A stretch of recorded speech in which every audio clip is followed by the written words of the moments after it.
Hey friends, welcome back to the Deadly Darlings podcast. I'm Misty and you've been following along. We've been unraveling the tragic and truly mysterious deaths of Cynthia and Greg Gobble. I've got Danielle here with me. She is an amazing investigative journalist. She is the voice behind the Justice for the Gobbles Facebook page. She is also, if you'll read the description below, like I said, Justice for Gobbles. Follow Danielle at Voices for Justice with Danielle on YouTube and TikTok. So don't forget to follow her. And Danielle, I feel like every time that we talk about this case, we find more cracks in the story. And I think it's time that we talk about the discovery of the bodies, the differences in the medical exam, um, and why it was so quick to be labeled a murder suicide. Right. I do. So, um, the thing is, the way they were found, it was almost too perfect. It fits the narrative that they were trying to sell right from the beginning. But when you look closer, the evidence just doesn't line up. You want to start off with what led up to this? The timeline. Yes. So on Wednesday, May 29th, 2024, Gregory spent the day at his mom's house working on her farm, and he had mentioned to his mother when he was leaving that Cindy was getting off from work early that night, should be getting off around 6 p.m., and they had plans to go out for dinner together. Around 9:55 p.m., Davie County Police got a call to do a well-being check because Brandy Dry, that's Cynthia's daughter, wasn't able to get in touch with her. And Cynthia and Gregory were not seen again until the morning of Friday, May 31st, 2024. They were discovered around 11:30 a.m. I had done a Freedom of Information Act request for information pertaining to 803 Howard Avenue in South Carolina because I was looking into the Micah Francis case. Yes. And that's when I first heard the 911 call, and it was placed by an investigator from Davie County to Myrtle Beach Police, saying that there was a missing couple and that two witnesses had just called in a potential sighting at 803 Howard Avenue. And the investigator also said that he had done an interview earlier that day, and the person he interviewed had told him that Greg had a connection to that church. So that is kind of what started this, my looking into the Gobbles case. And the more I looked into it, the more suspicious things seemed. But the thing that first caught my attention was absolutely that 911 call, and knowing that there's already been several people closely associated with John Paul Miller who have wound up unalived. What I found most strange was there were certain inconsistencies between different reports. And when I called the Davie County Sheriff's Department to just ask for clarification, I was told I would need a signed order by a judge of competent jurisdiction. That's very odd. So Cindy was married to David Beck. With David Beck, she had her daughter Brandy. Some years later, she married Stephen Beaver, and with Stephen, she had her son Josh. Greg had different relationships, and with one of those relationships, he had a son, Kendall. Okay. So with the family dynamic, they had been married at the time of their disappearance. How long? So they got married in 2012. So they would have been married for about 12 years. There was a previous marriage that Cynthia had been in, and he also had lost his life. Can you kind of touch base on that? Cynthia had been married to a man named Stephen Beaver. Together they had Josh. Stephen actually owned the home at 348 Country Lane. Stephen and Cynthia had separated. Cindy was staying elsewhere, and she would go back to the house to do laundry for Stephen and for her son Josh. Allegedly, around that time, Stephen was using different substances. the son Josh had done a video on Twitch where he kind of talked about the events of that day. He said that, his dad told him that he had a doctor's appointment, that he had to come home straight after school. He was feeling a bit defiant, a bit rebellious, and just said no. And rather than going home right after school, as he was instructed to do, he went to his girlfriend's house. And that probably saved his life. Wow. Because a short time later, Cynthia went to the home at 348 Country Lane. She parked her car in the driveway. Stephen then pulled up behind her and blocked her car so that she wouldn't be able to leave the driveway. And he got out with a knife. And that is when he attacked Cynthia. He did stab her with it, but she was able to get away from him. She was able to get out from on the passenger side. And she ran to a neighbor's house, and they provided her assistance. They called the police. The police were then in pursuit of Stephen Beaver. From what I understand, he pulled out in front of a truck to be hit, and his life ended. Wow. Now, back at the house, they found notes that he had written. The plan was he was going to kill Josh, then Cindy, and then himself.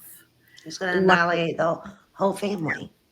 Mm-hmm. And luckily, Josh and Cindy survived. Praise the Lord. That's insane. So, again, Brandy, which is Cynthia's daughter, is not from Stephen. It was from the previous marriage, the first marriage. Right, to David Beck. Okay. And do you remember what year it was that Stephen passed away? That, I believe, was like 2000, somewhere between like 2007 and 2009. Okay. And so then she remarries, and that's when she marries Greg. And you said 2012, I believe. Right, 2012. Okay. And so they're a blended family.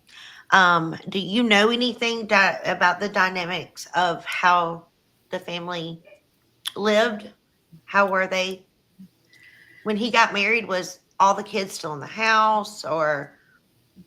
So when Cindy and Greg got married, I believe that Kendall lived with them. That was Greg's son from a previous relationship. Josh moved out to Colorado. He is a very successful gamer. Makes awesome. a lot of money doing that. That's awesome. Yeah. After what he's been through, that's amazing. Absolutely. Cindy's daughter, Brandy, she lives on property owned by her father's family. From what I understand, she lives in a trailer on the Beck's property. Stephen Beaver had owned a trucking company. Mm-hmm. So they lived kind of luxuriously for the area. They were a well-to-do family. And from what I understand, the Becks are also a well-to-do family. And so a lot of money, a lot of more luxurious living. So leading up to this, had there ever been any signs of any, family violence, domestic violence in the home between Greg, Cindy, the children? Had there been any conflicts between the children and, the parents? I mean, do you know of anything that's leading us up to this? So I know that there was no documented domestic violence or observed domestic violence from anybody I've spoken to, and I've spoken to a lot of people very close to Greg and Cindy. He was not a violent person, and he worshipped the ground that Cindy walked on. The only conflict I'm aware of is conflicts that originate with Cindy's daughter, Brandy. Okay. So, allegedly, absolutely hated Stephen Beaver. So that was a conflict. And Brandy also didn't really get along with her mom. From what I was told, in around 2017, there was an incident where allegedly Brandy had taken a check from her mother, and had written herself a check for a pretty substantial amount of money. And when it was noticed that the money was gone, they held her accountable. And Did they press charges? no, but she had been told that she needed to pay that money back, and she was not happy about it. From what I understand, the family gathered at 348 Country Lane for Christmas, and Brandy had a lot of attitude, refused to so much as pass the potatoes. Greg had had enough, and so he put his foot down and he said, "Get your family, get your things, get out of my house, because you're not going to be disrespectful to your mother." Right. And from there, Brandy cut off contact with her mother. She did not speak to her again until about a year before Greg and Cindy died. I had also been told that Brandy hated her brother Josh. So, which is Steven's son. Correct. Yep, okay. Her half brother, because Josh was the youngest, and there can be some favoritism there, or perceived favoritism. Oh, yeah. But I had also been told that Brandy had made the comment that she didn't put up with Steve Beaver all those years just to lose her inheritance to Kendall and Greg. Wow. So she said this in relations to Greg. Yeah. Oh, and she really hated Greg. From what I was told, she was fine with Greg right up until they got married. When she found out her mother had married Greg, that's when she kind of turned and started hating him. The family dynamic doesn't seem that good, honestly. Right. But as far as Josh and Greg's son, what was Greg's son's name again? Kendall. They still were in good standing before this happened? Yeah. From what I was told, Josh and Kendall had a great relationship. Awesome. Up until this happened. Okay. Well, lead us up into, so like Danielle and I actually met because of the Micah Francis movement and Justice for Micah, all the way, and Justice for all victims. I always have to say that. But I was very blessed to have met Danielle, and I started listening to all of her lives about this case. And the more and more, Danielle, that I listen to you and you talk and some of the things that you've shared with me, it's, to me, it's not a cut and dry case at all. To me, there is a lot of discrepancies and there's a lot of mistakes. So take me back to, okay, so you found the 911 call about them being at the church, at Solid Rock Church, which is what got you interested in this case. And I'm so glad, because I think that Cynthia and Greg need you. They need justice, and I appreciate what you're doing. Can you kind of go over what you've learned since then? Because you FOIA'd initially, and then you didn't you FOIA some more and got more information? I remember. So tell us about that. Sure. So I had done a Freedom of Information Act request with Davie County and Iredell County. Initially, each of them only sent me the original investigative reports that they had written up. So for Davie County, it was a report that discusses that there was a missing person report that then turned into a homicide. Yep. So that's the report from Davie County that basically just says that they have a missing person or abduction, and then first degree murder. So first degree kidnapping and then first degree murder. And the next one will be Iredell County, and that is from when they found them. Okay. This one is Iredell County, and this gives the itemized list of items they found at the scene that they collected as evidence. It shows the 9mm 6-hour, the 9mm Smith & Wesson, and it also shows the 2 spent casings that were recovered from the scene, both 9mm. All right. So you get this information, um, and you find out about this case, and you start digging. Hmm. And at this time, the case was still open when you first started, correct? No, They hadn't closed it, right? no, they had They closed had. it. Okay, Uh-huh. so they'd already closed it. Okay, I couldn't remember if they were about, because didn't they close it in October? So yeah, so I started looking into all of this in October, That's and right. um, they had closed the case out. I believe back in June. I believe they closed everything like June 3rd, but Cindy's autopsy and medical examiner report still had not been finalized. Um, and then those were finalized. I want to say it was early November. I think it was November 6th. Yeah, we're gonna And we're gonna look over those actually too, because yeah, there's some things that you want to talk about with that. So you start looking into this case, and then tell me what was some of the first things that struck you, and kind of take us into. yeah. So and the initial thing that got my attention was that 911 call. The next thing that got my attention, I reached out to Davie County and the secrecy around the case, not wanting to clarify the discrepancies for me. And they were such simple discrepancies to clear up. So, in one report, it said Greg was found in front of the truck, and another report, it said he was found behind the truck. The biggest thing that I had found was on the second page of Greg's medical examiner report. It said that the bullet that killed him was a 22 caliber, Let's pull that. but there was no 22 caliber at the scene. There were only 9mm firearms. Mm-hmm. Yep. So this is the So first page. so it's the second page.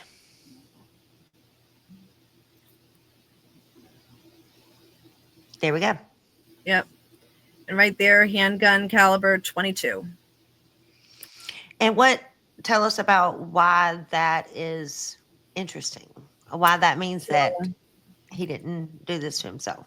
So it would be impossible to fire a 22 caliber bullet from a 9mm firearm without special modification or some kind of an adapter. Those types of things would have been listed on the evidence list, but also, from what I understand, Greg didn't have modified weapons. He did have a variety of weapons, but he used them as they were. He didn't modify them or use Speak, accessories like that. speaking of that, speaking of Greg worked with the sheriff's department training their dogs, correct? Yeah, he was a canine dog trainer, and he did the dog training for a lot of the sheriff's departments. Not just Davie County, but a lot of the surroundings, huh? Right. Yeah. Mm-mm-mm. Okay, so now we're here, and you realize, hey, they're saying that the measurements are of a 22, yet there was only one gun found at the scene, and that gun was a 9mm. Technically two guns, but they were both 9mm. Yes. Okay, Um, okay, see? and it's possible that one of those 9mm was Cindy's, because Cindy did have a concealed carry permit, and she Mhm. did always carry a gun on her. So that happens, and you see this, and you start digging some more.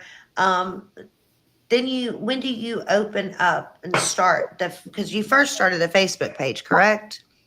The I Justice started for the Gobbles. Facebook page just in February. Okay. Oh, just now in February.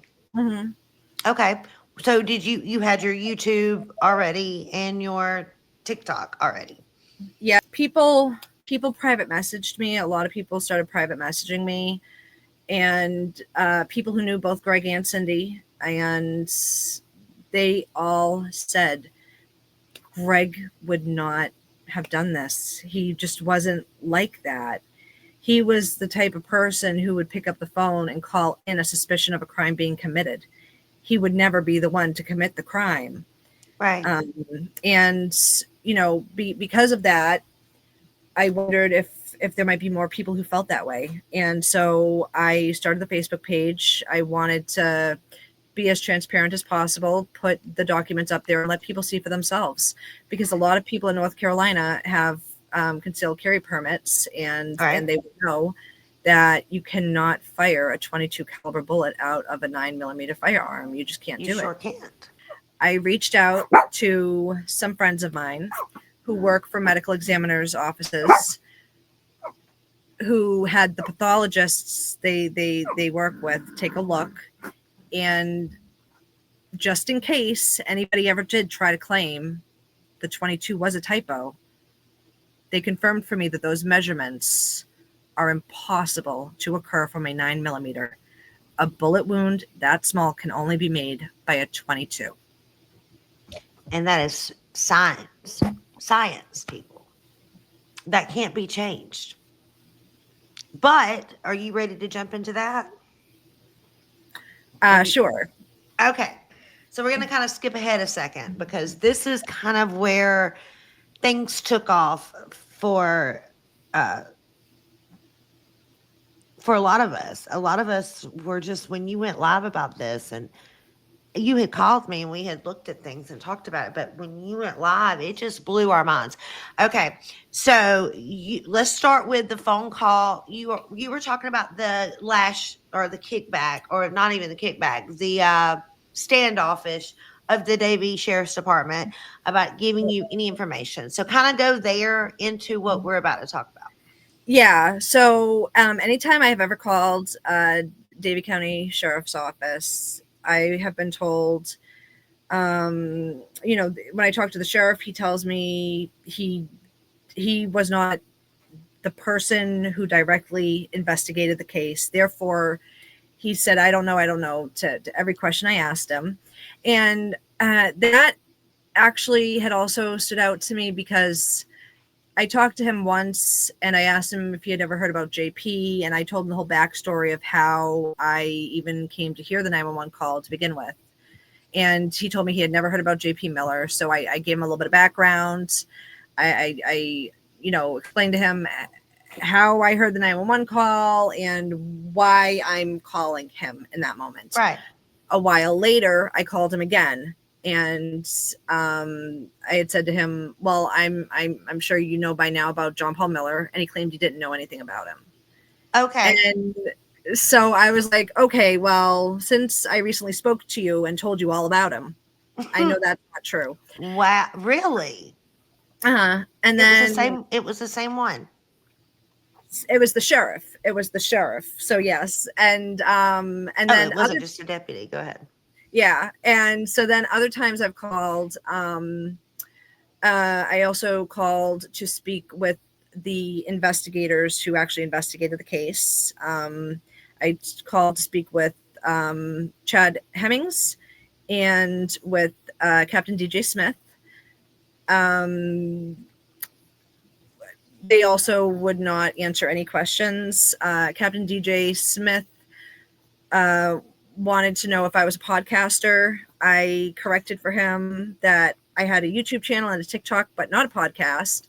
And then he told me he was not going to be answering any of my questions. Right before you made that phone call, I had done a video advertising this actual podcast right here, that you and I had discussed doing an episode, or as many as it takes, for you to get justice for the Gobbles. I love having you here and love talking to you, just, in general. But, and so news had already traveled. They already knew about this podcast, and all we had done was post a video about it. We hadn't even started it yet. Right. So also, wasn't there a family member of Greg's that called as well?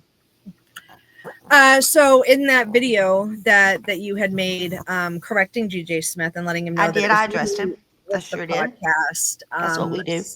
Somebody posted in the comments claiming to be a family member, and said that she had also called to confirm whether or not Brandy's Facebook post. So Brandy had done a Facebook post.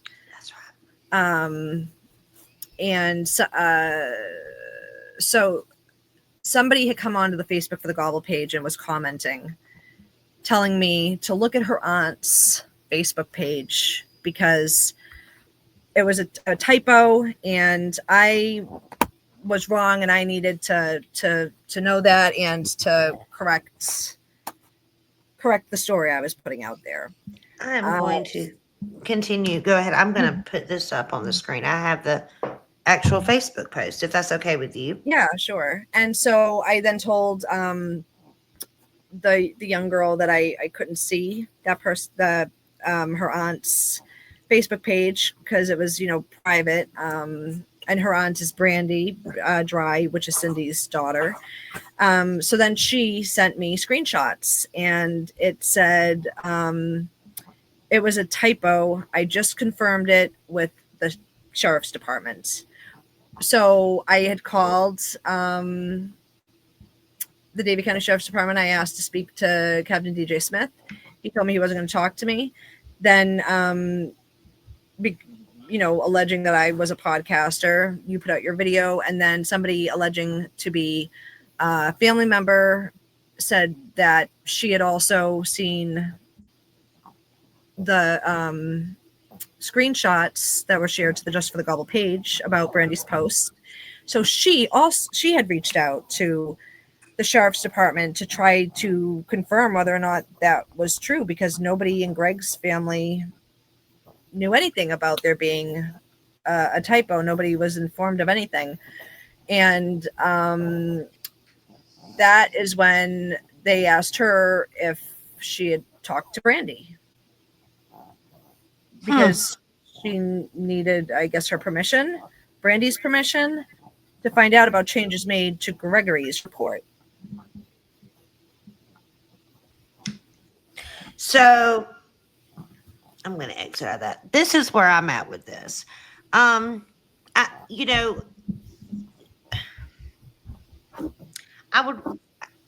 not in her shoes, but I would want all of the answers, all of the questions answered. I would want to know where, if there was any discrepancies, if this was my mother, if as hardcore as she is on saying that Greg did this, how can she not see that there's the discrepancies that we see with our own two eyes? And so that's kind of worrisome to me. I mean, so with the Just for the Gobbles Facebook page, people are reaching out by the dozens. And I've heard just shocking stories about some of the players involved. And I think if there had been an actual investigation, they would have seen that someone drained Greg and Cindy's bank accounts right after. I didn't know this.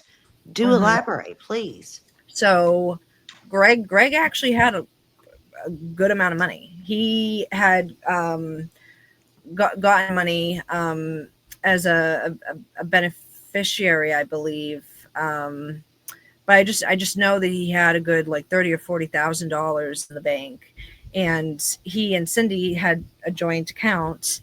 And by the time people were getting the printouts, the records of what was in there, they could tell that tens of thousands of dollars had been drained. Okay, so this is after the fact. That's illegal. That's illegal. I have found at least a dozen illegal things that have happened since Greg and Cindy were found deceased. Do you think that Davie County is seriously just turning their head to this because of who they were, and just like JP thought this would go away in 2 weeks, and here we are a year later, and we're going stronger than we ever have been. Um, that's the same thing that needs to happen here. Like, they need to understand that this isn't going to go away. Right. And honestly, from what I have been told by a lot of people in that community, when Brandy is mad at you, you feel it. So actually, a lot of the people, the only hesitations that they have is that they don't want Davie County Sheriff's Department finding out, because they don't want them to make their lives miserable, and they don't want Brandy to find out. And Intimidation. mhm. Oh, absolutely, absolutely. But I've been told already a lot of stories about that. And I think that to some extent, people's jobs, their connections through their jobs are also playing a role, because, Brandy has been a volunteer firefighter for several years. So has her husband. Her Okay. husband actually is the supervisor for emergency medical services for Davie County. And so he has a lot of, in that kind of a role, he would have a lot of communication with surrounding counties, and with different departments within Davie County. And Absolutely. one thing I thought was very interesting was, shortly after Greg and Cynthia were found deceased, there was a conflict that occurred between emergency medical services and law enforcement. And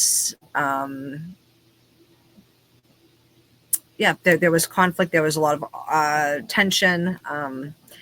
And I can't help but wonder if it has anything to do with these connections. Seems like there's a little bit of, or a lot of power behind a lot of the people involved in this as well. Not to mention that, we deal with that with Micah's case. The pockets are deep. The power runs all the way now. We're knowing, finding out, to the governor. And then you have this case that's actually, no doubt, intertwined somehow with Micah or with JP Solid Rock. Um, this power that they think they have, well, it's between South Carolina and North Carolina. I don't even know what to think anymore. And I'm from Right. Alabama. They've always said that we were crooked or what, and we are. We have some people that are crooked in our state. I know, but I I don't even know what to say about these two states. I'm just blown away at the stuff that I've seen. And a lot of people thought that Greg and Cynthia's investigation would have been handled with the utmost of integrity. I would have thought so too. I was told, you know, luckily, Iredell County handled it. But That was my question, but continue. when I looked into it, from what I can tell, Iredell County only processed the crime scene. That is about it.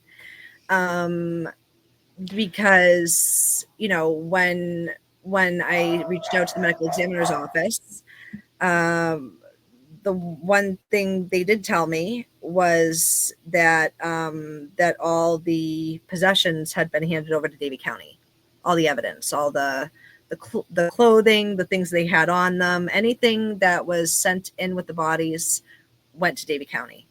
And every inquiry I've made about testing of different items were gunshot residue tests done, was the duct tape tested. There were other things I know I asked about if they were tested. I can't think of what they are right now. Iredell County couldn't tell me anything. They told me that they turned everything over to Davie. And That's the problem. That's a problem. That's not how this works. That's what I don't understand. You don't get that. That's unethical. That's just not how it works. if a crime is committed in this county is in charge of the investigation unless one of the FBI or three-letter agents come in and take over, or asked to. Not the county that they're from. It has nothing. I mean, yeah, they went missing there, but they didn't die there.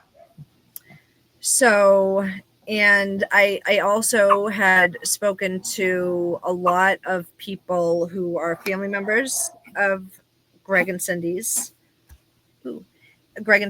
and also current and former sheriff's deputies from Davie County. And one thing that was interesting was nobody could tell me what happened to Greg's clothing, because the family had actually requested for his clothing to be returned to them so that they could get it independently tested for gunshot residue. As they should have. And they are unable to do that because the evidence no longer exists. Excuse me? What do you mean? From what I understand, Davie County Sheriff ordered for it to be burned. Okay.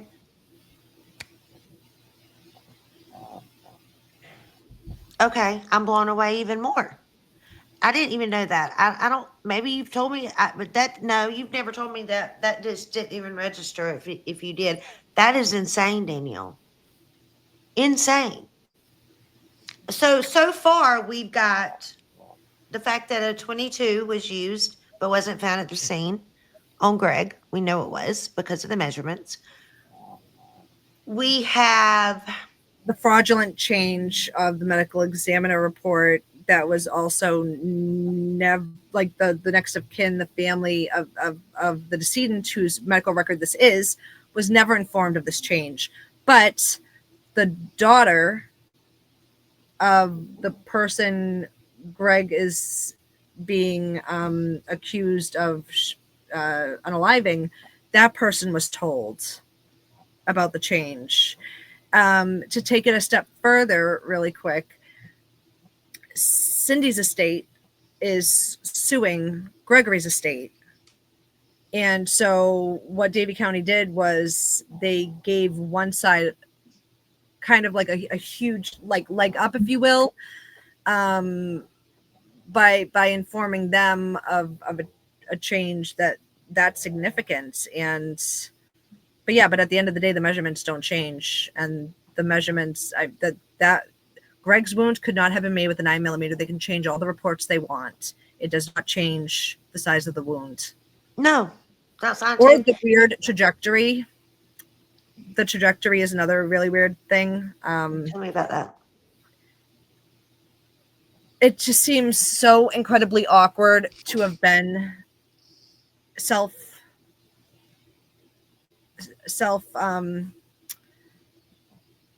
I don't know how to say it.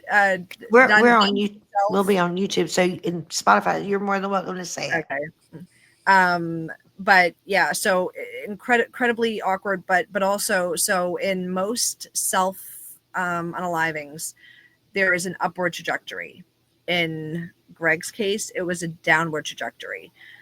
When you look at the part of the head that the entrance wound would have had to have happened, it was so high up, and there was no soot and intermediate stippling, which means that it was far enough away that there was no soot or unburned gunpowder. And the intermediate part tells you that it's anywhere from 6 inches to 2 feet away. But it is, so I had gotten styrofoam heads to try to do out the measurements. Yes. But the styrofoam heads, I overlooked a detail. I had read somewhere that it was like above his temple, his temple. So I was going off of that. And, I measured, and I thought it would have been right around like here, I guess, right around here. This is not even the parietal part of the skull. The parietal of the skull is back here. Yes. So So, so far what you're telling me, it feels like it's from behind and above. and above, like he was on his knees. Yeah. Not only that, when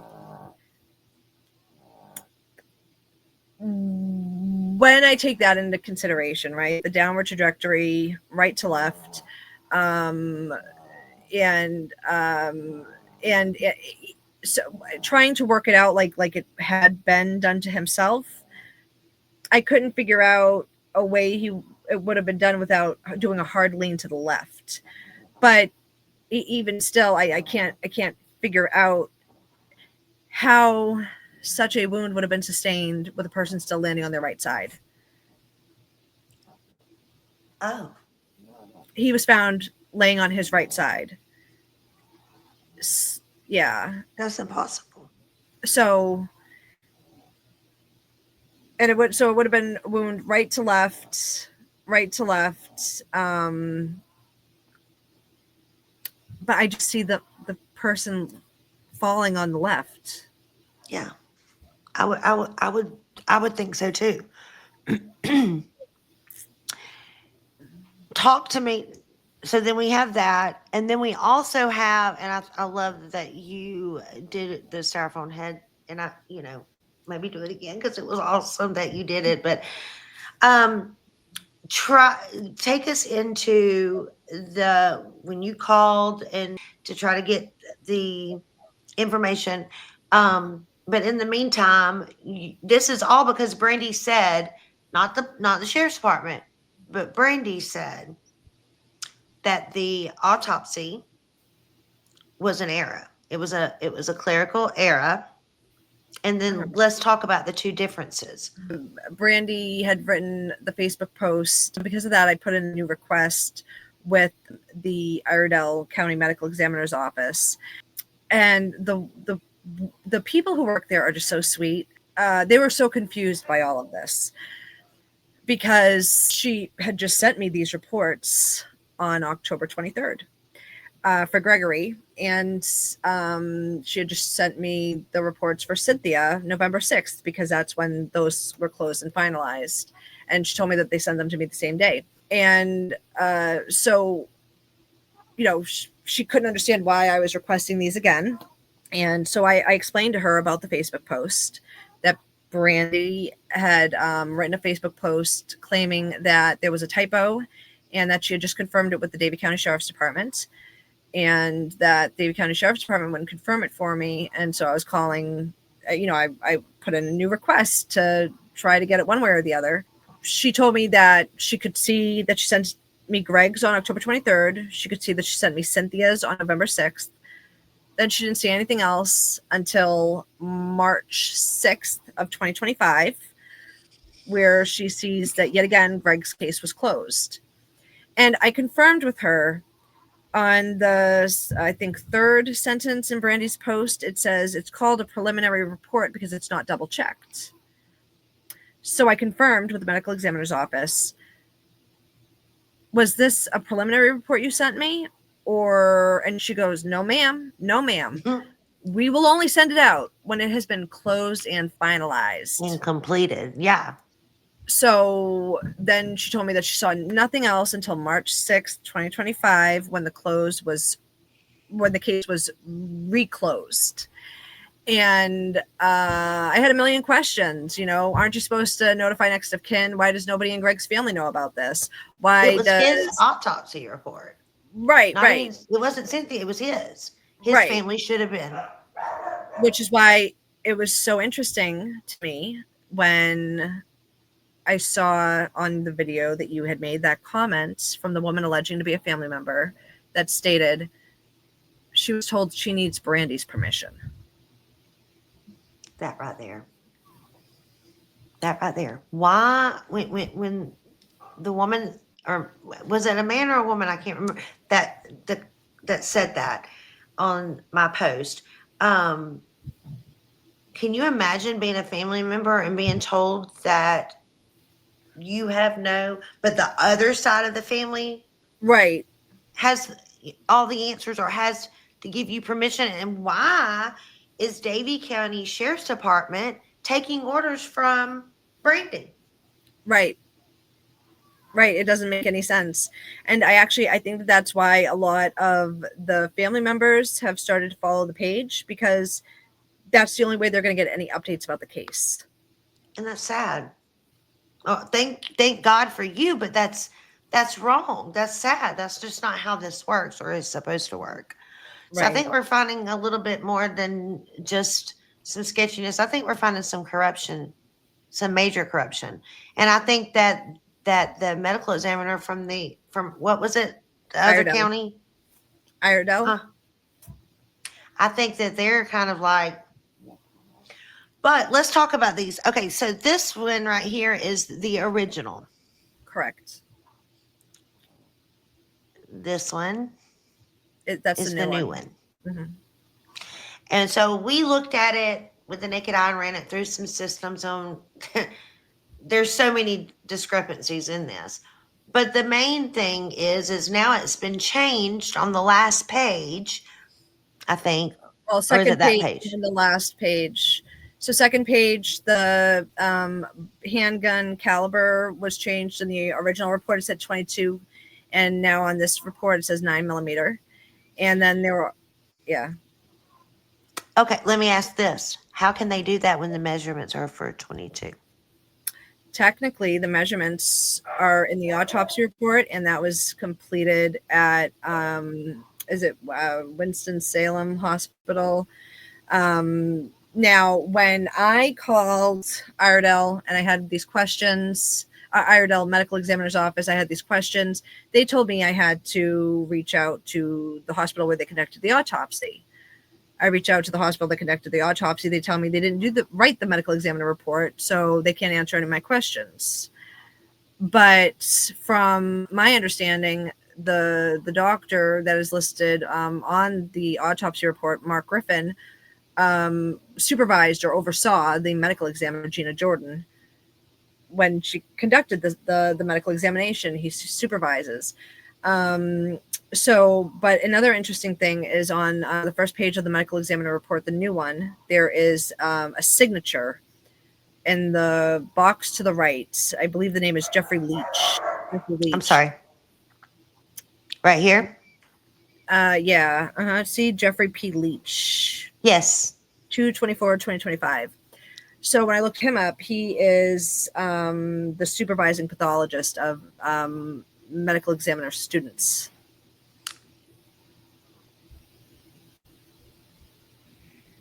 I'm just banging my head right now. Sorry. But when I call, I cannot, like, nobody will answer the most basic questions for me. And it's funny because the people there really are just so friendly and polite, and other times they have disclosed information to me, so I don't. Then I wonder, every time I call Davie County Sheriff's Office, do they then start reaching out to different departments and offices throughout the area and tell them if Danielle calls, don't pick up or don't answer her To question? silence you. So I can imagine the call out video that I did in the lives that you've done calling them out. I can imagine heated them up, but it's not that we stepped away or you haven't stepped away at all, but we just got everything in order to do this podcast episode. And here we are. And I believe that we need to continue just like this case deserves just as much attention as Micah's does and has gotten. And I also believe that we have to put our we're going to have to put our foot on their necks, and we're just going to have to keep going. I think we riled them up already, and absolutely that's our intention to get justice. Absolutely.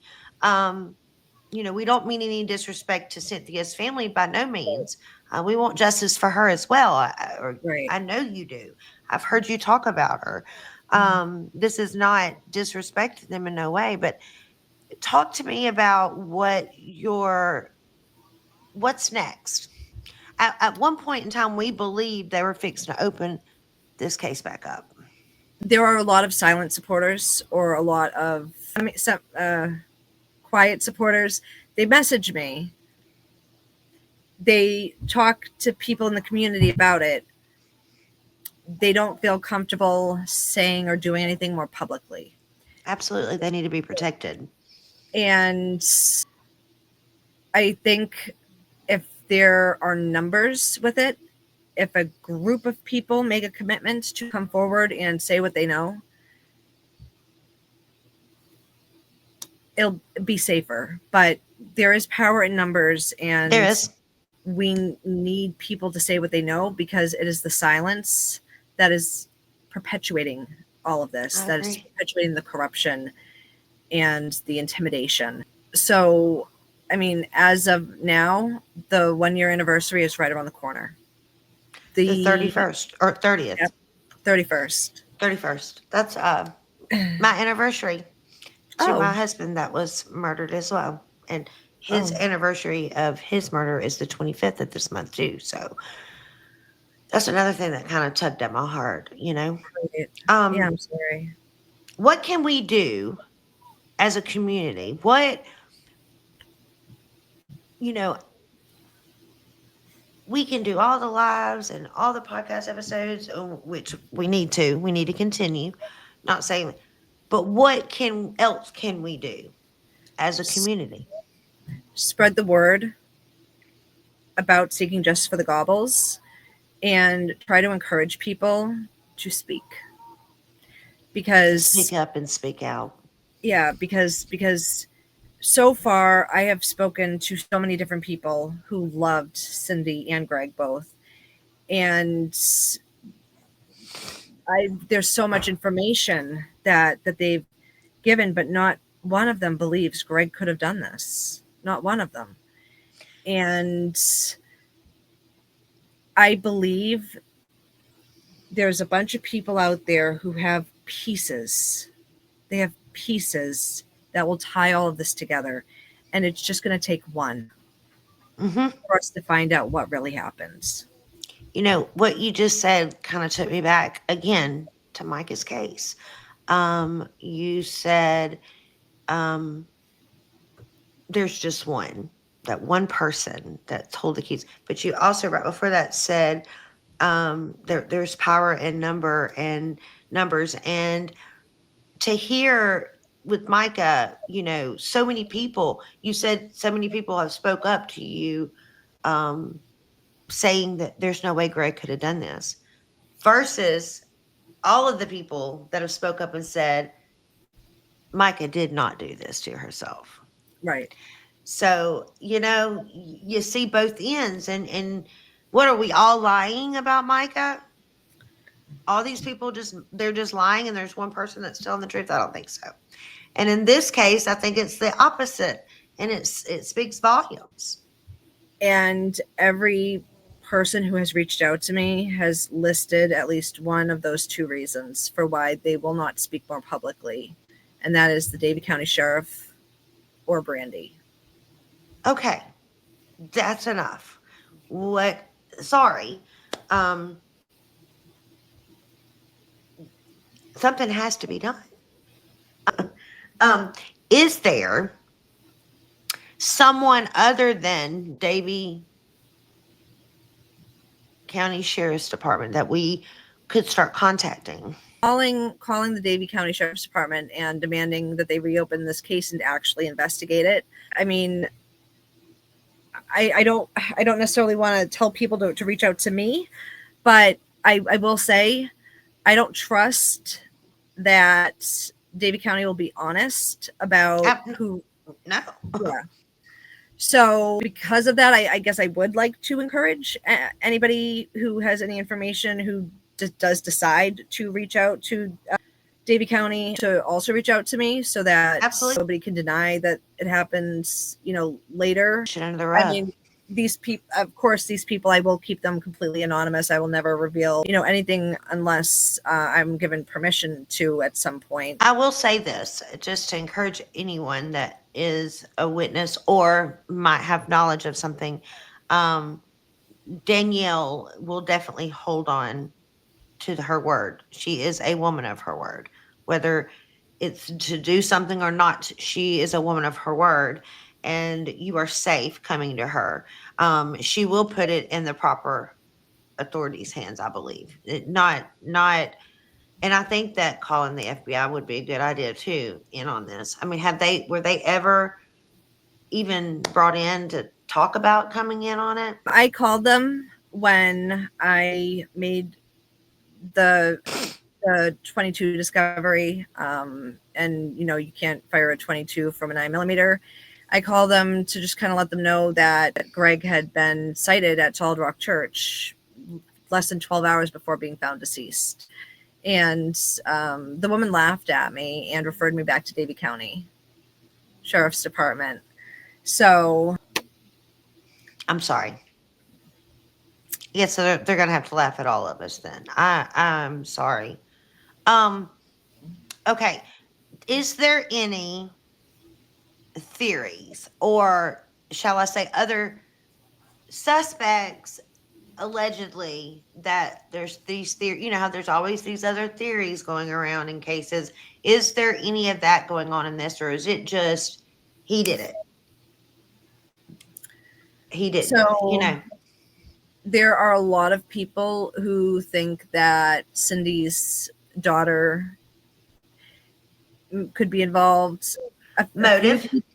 A few money. Yeah, okay. A few people even suspected Josh. Same motive. Okay. Then there were some people who, wondered if it was possible that Cindy could have had a secret romance, a secret affair, if that person could have been involved, or if they were involved in something more like nefarious, with nefarious type groups. But John Paul Miller. And what I'll say to that is, from everything I can tell, if there was any connection to any group like that, it was one of those unintentional connections, or unbeknownst to them connection. From everyone I have spoken to, and I've asked it in different ways of different people, and they shoot it right down. Oh no. Greg would have reported that. He would have reported that in a second.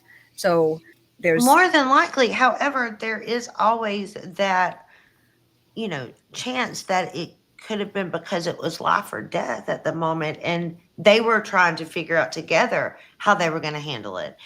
Something we haven't mentioned in this episode is that they were separated, and that Cindy actually had filed for. Had she filed for divorce or just spousal support? What did she file she for? filed for room and board. Room and board. Okay. However, there's also this that said that they were seen dancing in the kitchen. From what I was told,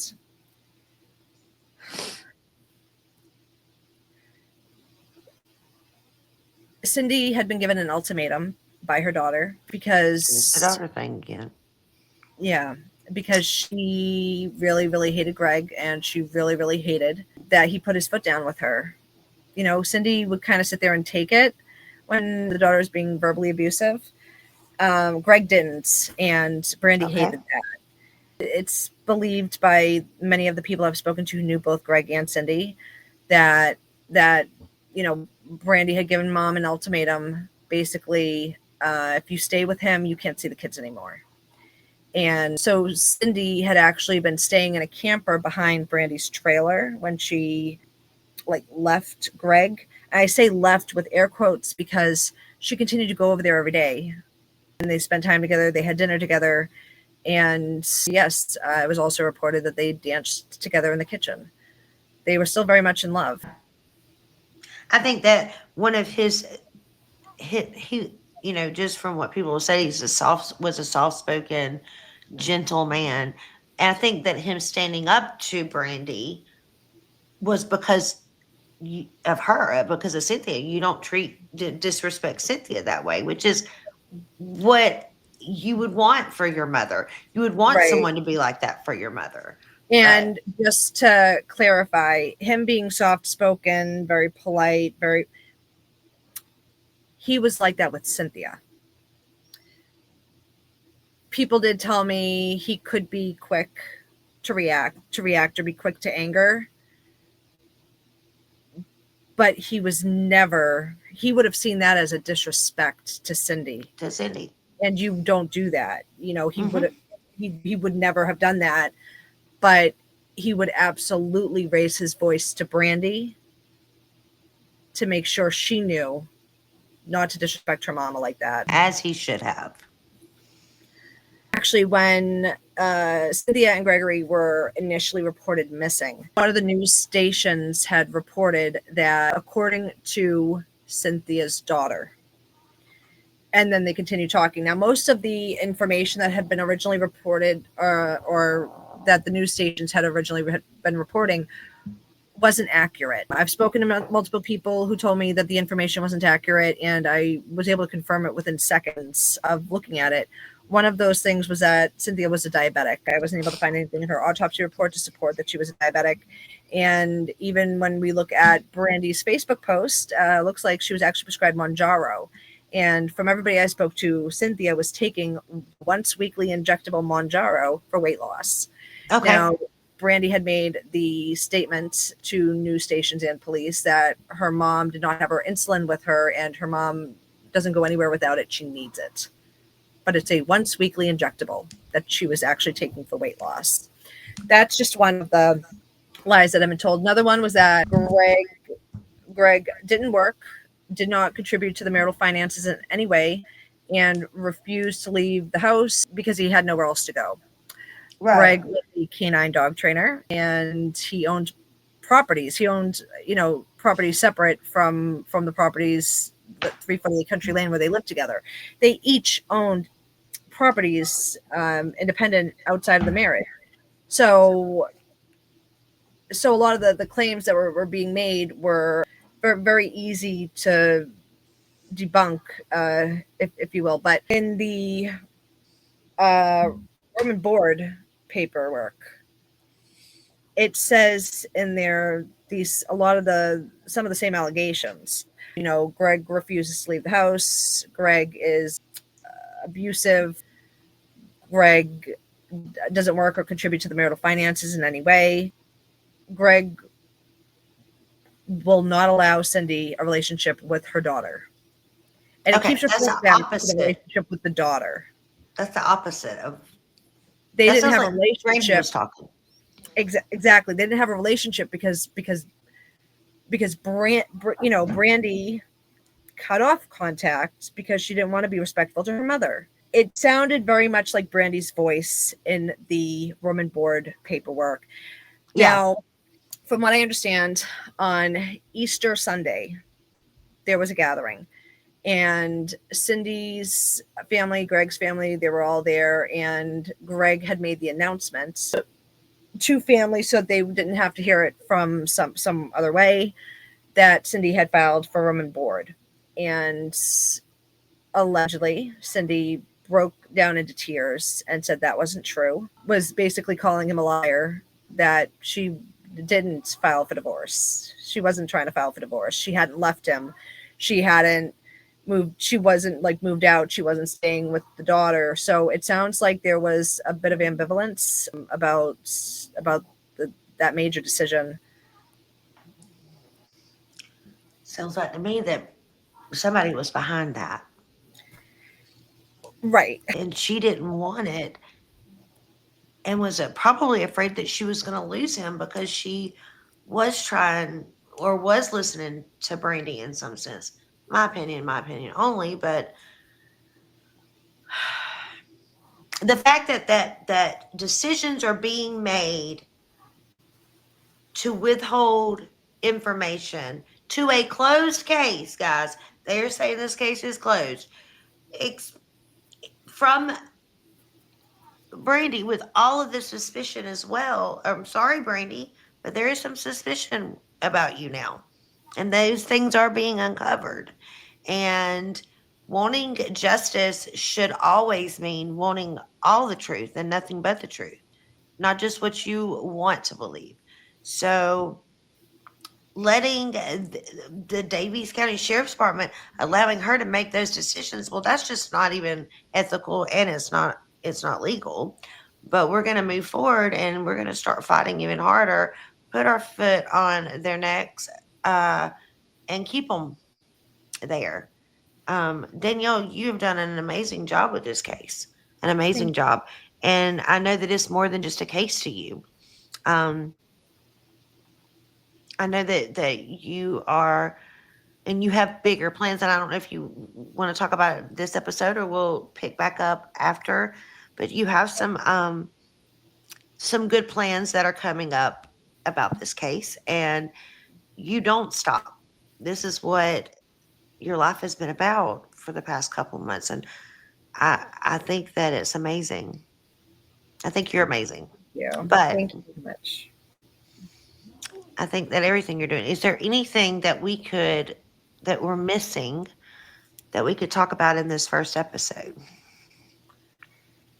Did we forget Um, anything? there's a lot happening behind the scenes, and just for the Gobbles, I am making phone calls every day. I am following up on things when people reach out to me, or if they provide contact information, I reach out. Keep the tips coming. There is so much happening behind the scenes, and there is going to be much more that people will be aware of very soon. I can imagine, with just about any case, but especially something to this extent, I can imagine the hate that you've gotten through the Facebook page. I mean, just from the little bit that we got from the videos, I can imagine what you get. And what I would like to say to that, and then you can speak on it, is that motivates us more, guys, to do what we do. We have a purpose for why we do it, and why we're not in it for the money. We're not in it for the clicks or the views like some others are. We're actually in this because we care about these cases, and there's something that's driven us from our own personal lives to do what we do. So when you push us, we're just going to fight back harder. And that's my thought on the hate that we receive. What is your thought on it? My thought is that I'm getting closer. Hmm. Yep, So, you're almost there. and the only hate I've received from this has been from the people surrounding one person. So I know what I'm getting close to, and I know that that's probably the right direction if that's the reaction that I'm getting. Absolutely. Absolutely.